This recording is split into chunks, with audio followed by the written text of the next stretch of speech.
Monsieur le Premier ministre,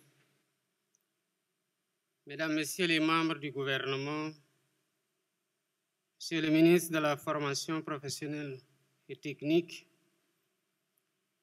Monsieur le ministre de l'Enseignement supérieur, de la Recherche et de l'Innovation, Monsieur le ministre de l'Éducation nationale, honorables députés, Excellences, Mesdames, Messieurs les membres du corps diplomatique, Mesdames, Messieurs les partenaires techniques et financiers, Monsieur le parrain, Messieurs les recteurs, Mesdames, Messieurs les chefs d'établissement, Mesdames, Messieurs les enseignants, chers parents d'élèves, chers élèves, chères lauréates, chers lauréats, chers invités.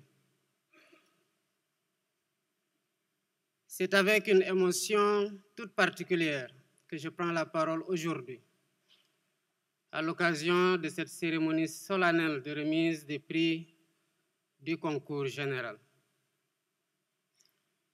Ce moment important est dédié à l'excellence académique, à la célébration du mérite individuel et au rayonnement de notre intelligence collective. Avant tout, permettez-moi d'adresser mes félicitations les plus chaleureuses aux lauréates et aux lauréats. Votre rigueur intellectuelle, votre détermination et votre discipline font de vous l'avenir radieux de notre nation. Vous incarnez fièrement le Sénégal qui gagne par la force du savoir. Je tiens également à exprimer la reconnaissance de la nation à l'endroit de l'équipe nationale de mathématiques pour sa brillante participation aux Olympiades panafricaines de mathématiques à Gaborone, au Botswana.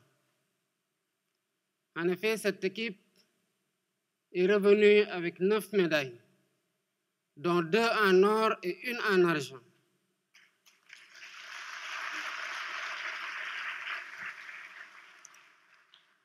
Ces performances uniques depuis la participation du Sénégal à cette compétition indiquent tout le mérite de ces jeunes et de leurs encadreurs qui ont hissé tout haut la bannière de notre pays au niveau du continent.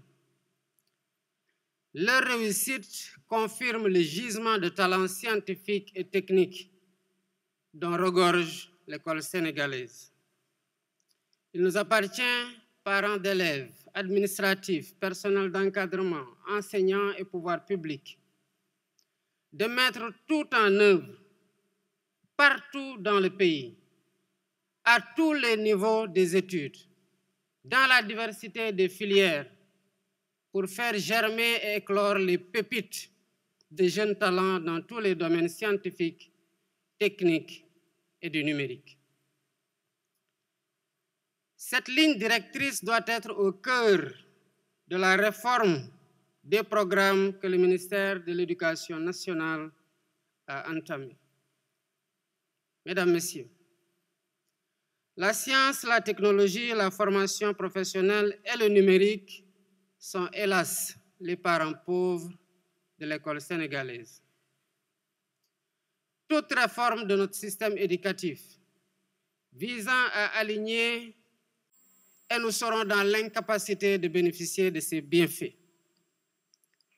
En réalité, la science et la technologie depuis la nuit des temps, que ce soit hier avec le levier et aujourd'hui avec l'intelligence artificielle, ont toujours présenté 2 visages, le bien et le mal.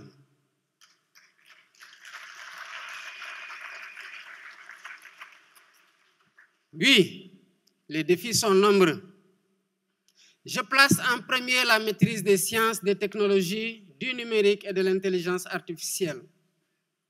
Comment garantir l'accessibilité équitable aux outils numériques dans toutes les régions, pour tous les élèves, quelles que soient leurs conditions sociales?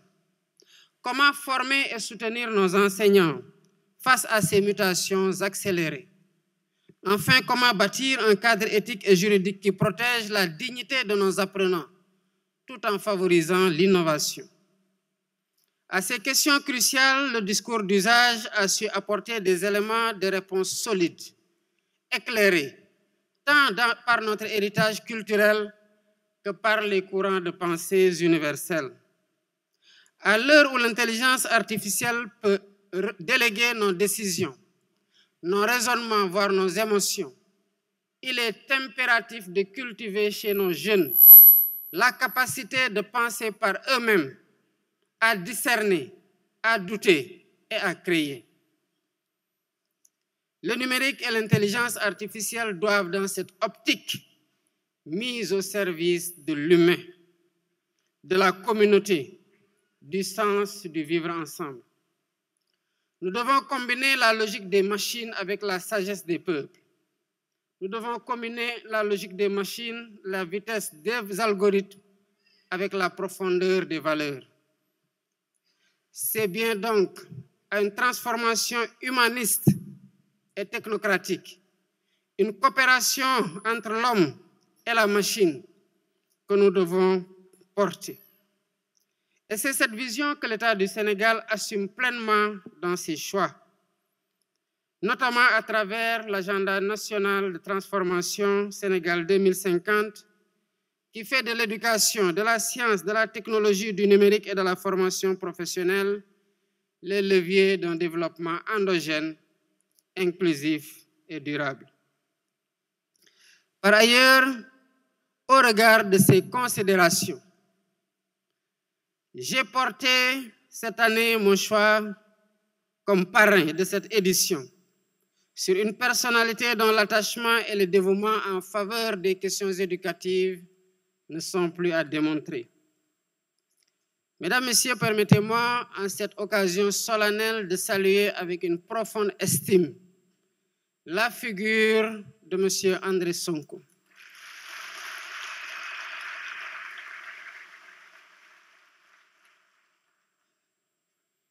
Administrateur civil un jour, administrateur civil pour toujours. Homme politique ayant occupé des postes ministériels de 1983 à 2000. Ministre de l'Éducation nationale de juin 1993 à avril 2000. Je l'ai choisi à juste titre comme parrain de cette édition du concours général 2025. M. André Sonko incarne une intelligence méthodique éclairée par une profonde culture générale et une maîtrise exemplaire des enjeux éducatifs de notre temps. Homme de rigueur et de conviction, M. Sonko s'est distingué tout au long de sa carrière par une fidélité sans faille aux valeurs de la République, un engagement constant en faveur de l'excellence académique et une vision humaniste de l'école sénégalaise. Son parcours témoigne d'un sens aigu du service public, d'une intégrité morale, mais également d'un attachement aux valeurs spirituelles. En tant que fonctionnaire, il a su conjuguer théorie et pratique pour porter les réformes audacieuses qui ont marqué durablement notre système éducatif. M. Sonko, cher parrain, acceptez cette reconnaissance de toute la nation que je vous exprime.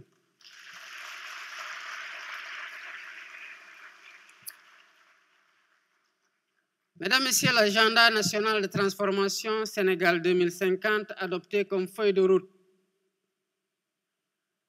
de long terme de notre nation, consacre l'éducation comme l'un des piliers fondamentaux de la construction d'un Sénégal prospère, juste, solidaire et souverain. Dans ce cadre, la jeunesse est identifiée comme le principal levier de la transformation.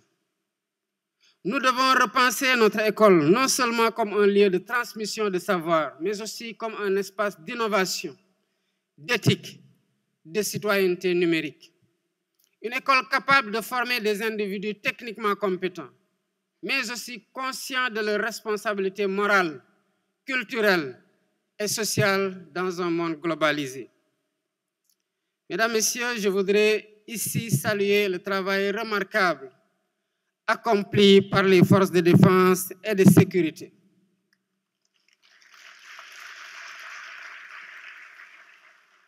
Je voudrais saluer le travail des équipes pédagogiques du ministère de l'Éducation nationale et les partenaires institutionnels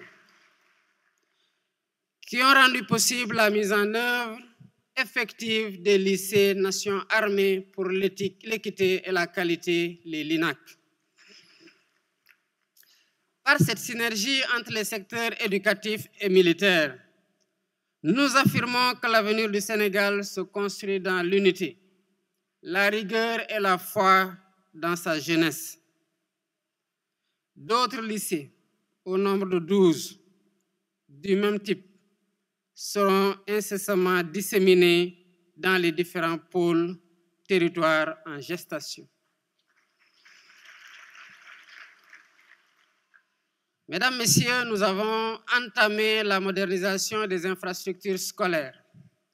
Plusieurs centaines d'établissements seront dotés d'équipements numériques adaptés et 118 de hubs d'innovation technologique seront construits sur l'ensemble du territoire.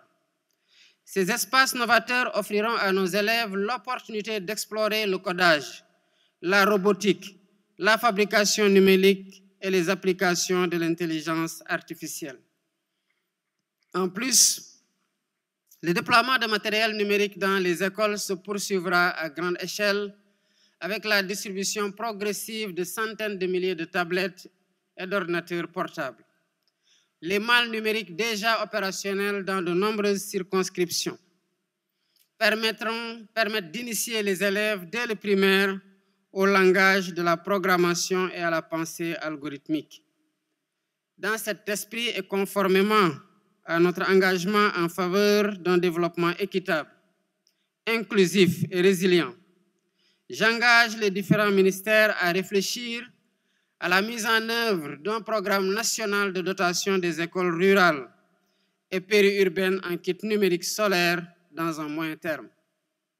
Mesdames, Messieurs, la transformation humaniste de l'éducation à laquelle nous travaillons ne peut ignorer les enjeux de régulation, de souveraineté et de responsabilité éthique liés à l'usage massif des technologies numériques et de l'intelligence artificielle dans les espaces d'apprentissage. Car si les promesses de l'IA sont nombreuses, des dérives sont possibles. Atteinte à la vie privée, reproduction algorithmique des inégalités ou encore dépendance technologique vis-à-vis d'acteurs extérieurs à notre continent.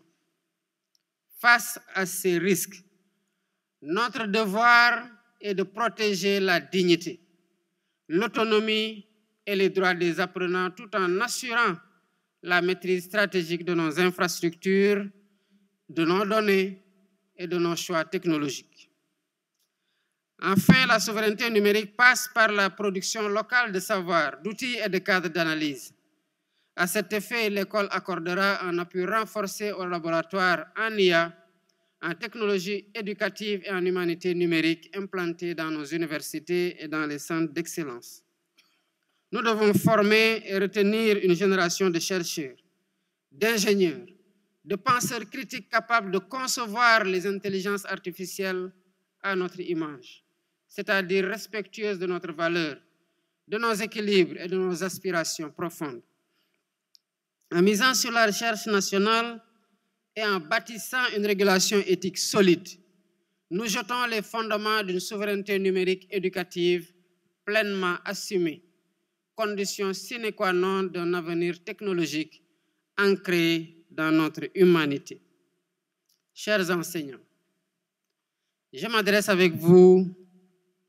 à vous avec confiance et reconnaissance.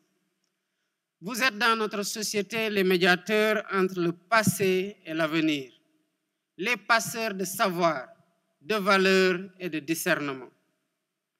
Plus que jamais, votre rôle est essentiel pour accompagner nos enfants dans un monde façonné par les technologies, où le vrai, le juste et le bien deviennent des repères instables. Je vous appelle à cultiver avec rigueur et humanité l'esprit critique, à guider nos jeunes dans une appropriation consciente, créative et éthique des mathématiques, des sciences, des technologies du numérique et de l'intelligence artificielle. Chère jeunesse, chères lauréates, chers lauréats, vous êtes les héritiers d'une tradition intellectuelle riche et les bâtisseurs du Sénégal de demain. Vous vivez dans un monde en mutation où les opportunités sont aussi nombreuses que les risques. Mais sachez-le, ce monde nouveau ne sera pas façonné par ceux qui consomment passivement les technologies et les subissent, mais par ceux qui les inventent, les comprennent, se les approprient, les interrogent et les humanisent. Je vous invite à vous emparer du numérique, à vous l'approprier et à en faire un moyen de résoudre les problèmes que nous posons, d'en faire un levier de justice, de liberté et de solidarité, tout en restant enracinés dans nos valeurs, dans notre culture. Mesdames, Messieurs, je remercie chaleureusement le ministre de l'Éducation nationale et le ministre de la Formation professionnelle et technique pour la qualité de l'organisation de cette cérémonie, qui reflète l'engagement constant de notre État à valoriser l'excellence académique. J'adresse également mes félicitations au comité d'organisation sous la direction du directeur de l'enseignement moyen secondaire général pour le professionnalisme, la rigueur et le sens du détail avec lequel ils ont su donner à cet événement toute sa solennité et sa portée symbolique. Mesdames, Messieurs, pour conclure, je vous exprime mon intime conviction en l'intelligence de notre jeunesse et à son savoir-faire. Je crois aussi profondément en une Afrique debout, en une Afrique éclairée, en une Afrique souveraine. Vive l'école sénégalaise, vive le Sénégal. Je vous remercie de votre attention.